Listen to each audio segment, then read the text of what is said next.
Ce soir, interview TV5 Monde réalisée par nos correspondants au Mali, Kaourou Magassa et Harouna Sissoko. Ils se sont entretenus avec le colonel-major Ismaël Ouagué, le porte-parole des militaires au pouvoir depuis le 18 août. Bonjour, monsieur le colonel-major Ismaël Ouagué, merci de nous recevoir. Vous êtes le porte-parole du Comité national pour le salut du peuple. Des négociations sont en cours avec la CEDEAO, des négociations qui n'ont pas abouti pour le moment. Quels sont les différents points de blocage? Bonjour, merci bien. On ne peut pas dire qu'on est en négociation avec la CEDEAO. Après qu'il y a eu l'action qui a amené la démission de l'ancien président Ibrahim Boubacar Keïta, la CEDEAO a mis en place une mission de compréhension et de médiation. Donc le but principal de leur mission, c'est déjà de nous voir, ensuite de s'assurer que l'ancien président Ibrahim Boubacar Keïta va bien, et de s'assurer qu'effectivement il a démissionné, et de nous demander c'est quoi la suite. Donc on leur a dit que la suite pour nous, c'est d'organiser rapidement les transitions pour aller vers un système normal. Donc, le but même de leur visite, c'était surtout ça. Et comme aussi il y avait des sanctions qui ont été mises en place, donc on leur a demandé de voir dans quelle mesure ils peuvent alléger les sanctions. Vous avez parlé de la suite, c'est-à-dire de la transition. Cette transition sera-t-elle gérée par un civil ou par un militaire? C'est la même question qui revient régulièrement. On a dit que l'architecture de la transition, la durée, va se préciser à l'issue des concertations entre Maliens et qui va être confirmée par une charte de la transition, une feuille de route. Par rapport à la durée, on parle de 2 à 3 ans. Est-ce que vous pouvez nous en dire plus? Pendant les phases d'échange avec l'équipe de médiation de la CEDEAO, il y a plusieurs scénarios qui sont sortis.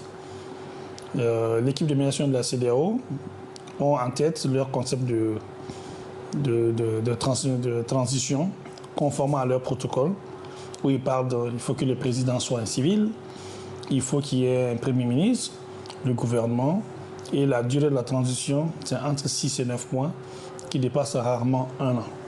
On a échangé avec eux, on a dit, bon, nous, le cas malien est différent, il y a les problèmes qui sont énormes, il faut que la transition soit mise à profit pour au moins prendre en partie, une grande partie du problème, et commencer sur de nouvelles bases. Et que ce n'est pas forcément que ça puisse se faire en 1 an. Donc, dans les discussions, nous avons suggéré, dans la mesure où l'ancien président Keïta était là pour 5 ans, qu'il a fait 2 ans avant sa démission, et que les 3 ans de son mandat restant pourraient être mis à contribution pour mettre en place la transition.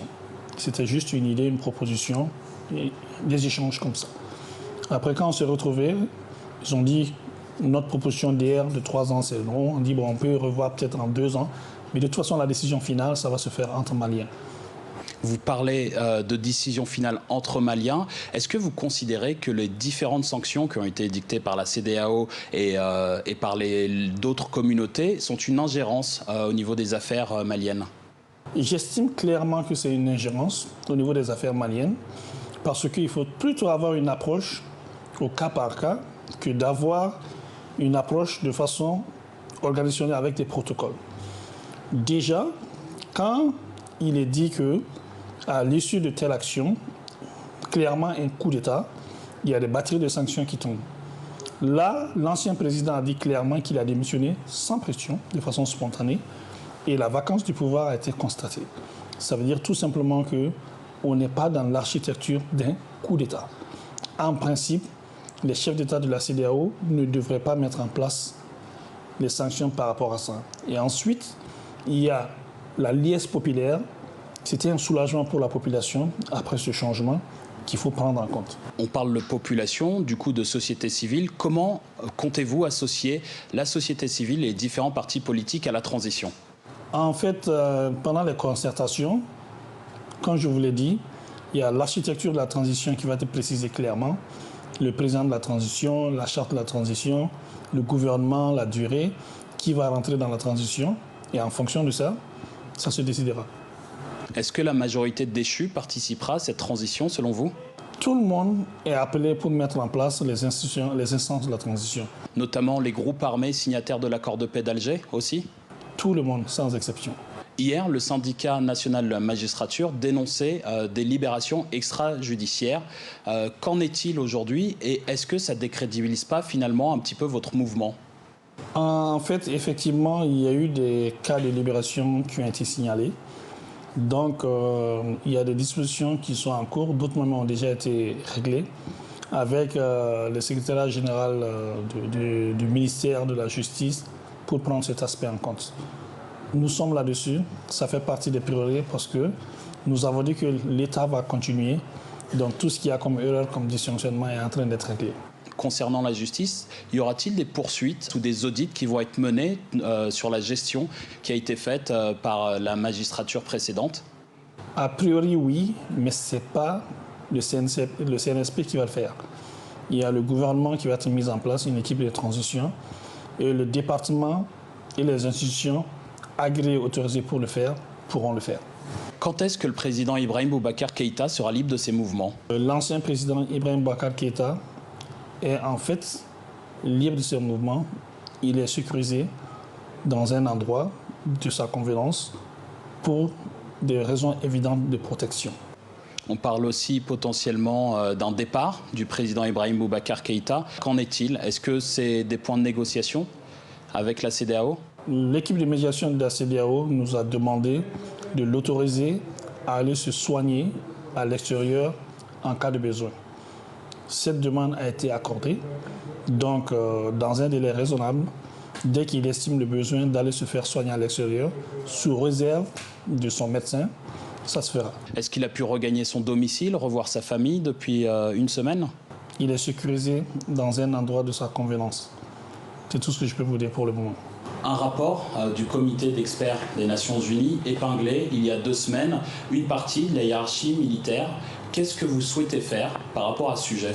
Quand le gouvernement de transition sera en place, toutes ces affaires dont vous parlez, avérées ou pas, feront l'objet d'enquêtes par le département agréé pour le faire. Si ça nécessite des poursuites, ça se fera. Sur la situation plus globale, au niveau de la sécurité du Mali, 70% du territoire est contrôlé par des groupes armés ou en profonde insécurité. Comment allez-vous procéder pour pallier à cette situation? De toute façon, ce n'est pas un travail facile. Ça fait partie des raisons qui nous ont poussés à se mettre en place le CNSP.